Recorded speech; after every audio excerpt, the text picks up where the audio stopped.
గణతంత్ర దినోత్సవ దినానికి శుభాకాంక్షలు. ఈరోజు మనం స్వరపేటిక కోల్పోయి అంటే గొంతు మూగపోయినా వాళ్ళు మూగపోలేదని నిరూపించడానికి మన పేషెంట్స్ మన దగ్గర ట్రీట్మెంట్ అయ్యి సర్జరీ అయిన స్వరపేటిక తీసేసిన వాళ్ళ ద్వారా ఇప్పుడు జాతీయ గీతం ఆలపించబడుతుంది.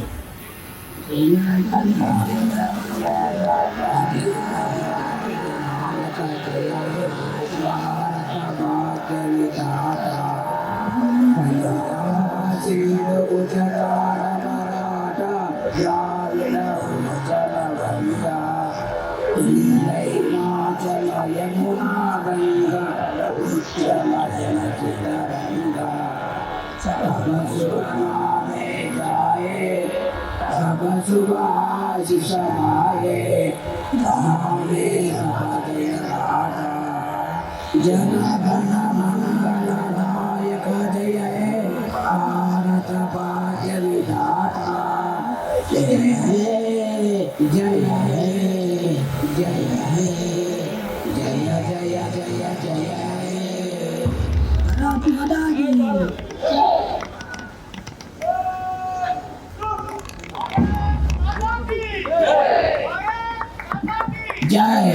అందరికీ నమస్కారం.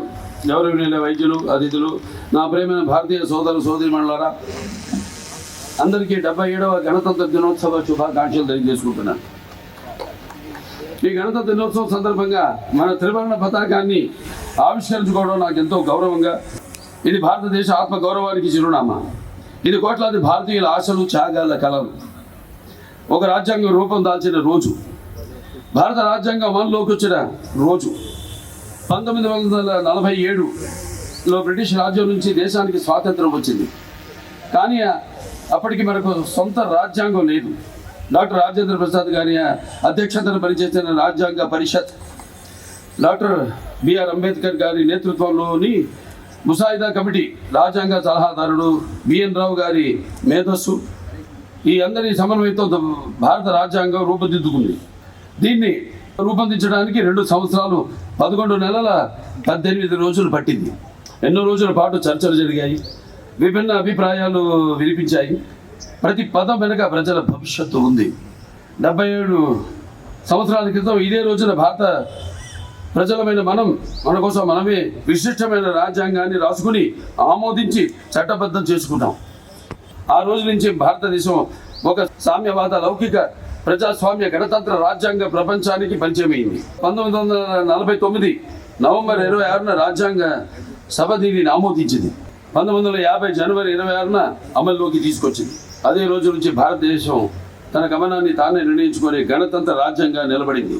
భారత రాజ్యాంగం ప్రపంచంలోని అతిపెద్ద లిఖిత రాజ్యాంగం. ఇది ఒక వ్యక్తి రచన కాదు, కోట్లాది ప్రజల భవిష్యత్తుకు దారి చూపిన ఒక మహత్తర సామూహిక ఒక గ్రంథం, కృషి. ఈ రాజ్యాంగం మన దేశానికి దిశానిర్దేశం చేస్తుంది.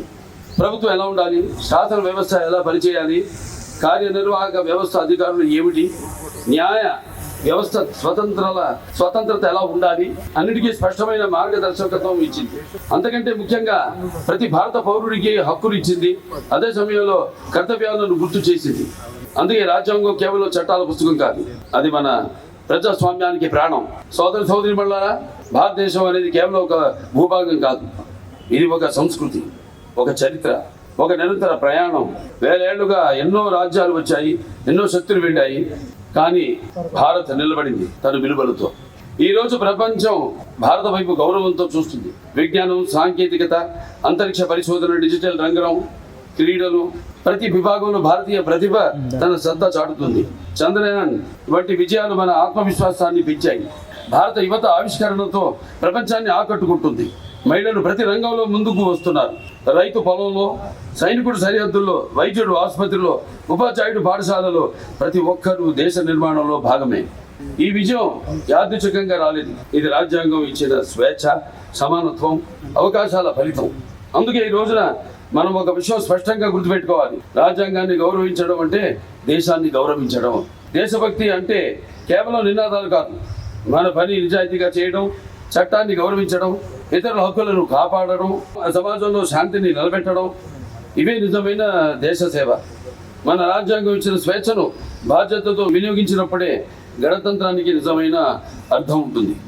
మన పిల్లలకు మనం వదిలి వెళ్లాల్సింది కేవలం ఆస్తులు కాదు, బలమైన విలువలు, రాజ్యాంగాన్ని గౌరవించే మనస్తత్వం, దేశాన్ని ప్రేమించే హృదయం. ఇవే నిజమైన వారసత్వం. ఈ గణతంత్ర దినోత్సవం సందర్భంగా మనమందరం ఒక సంకల్పం చేద్దాం. మంచి పౌరులు అవుదాం, మన రాజ్యాంగాన్ని గౌరవిద్దాం, మన దేశాన్ని మన పనితో గర్వపడేలా చేద్దాం. ఈరోజు మనం ఉన్న ఈ ప్రాంగణం Basava Tarakam Indo American cancer hospital మరియు రీసెర్చ్ ఇన్స్టిట్యూట్. ఇది కేవలం ఒక ఆసుపత్రి కాదు, ఇది సేవకు ఒక ప్రతిరూపం. ఇక్కడ పనిచేస్తున్న ప్రతి వైద్యుడు, ప్రతి నర్సు, ప్రతి సిబ్బంది సభ్యుడు రోజు దేశానికి సేవ చేస్తున్న సైనికులే. వారికి నా ప్రత్యేక అభినందనలు తెలియజేసుకుంటున్నాను. దేశం బలంగా ఉండాలంటే ప్రతి పౌరుడు ఆరోగ్యంగా ఉండాలి. ఆరోగ్యం లేకపోతే ఆర్థిక వ్యవస్థ బలపడదు, దేశాభివృద్ధి సాధ్యం కాదు. అందుకే ఆరోగ్య రంగంలో సేవ చేయడం దేశ నిర్మాణంలో భాగమే. ఈ పవిత్రమైన రోజున మన స్వాతంత్ర సమర యోధులను, రాజ్యాంగ నిర్మాతలను, దేశానికి సేవ చేసిన ప్రతి ఒక్కరిని స్మరించుకుంటూ, ఈ పవిత్రమైన రోజున మన త్రివర్ణ పతాకం కింద మనమంతా ఒకటే అని మరోసారి గుర్తు చేసుకుంటూ, మీ అందరికీ మరొకసారి నా 77వ హృదయపూర్వక గణతంత్ర దినోత్సవ శుభాకాంక్షలు తెలియజేసుకుంటున్నాను. జై హింద్, मेरा भारत, जय हिंद, मेरा भारत, जय हिंद, मेरा भारत.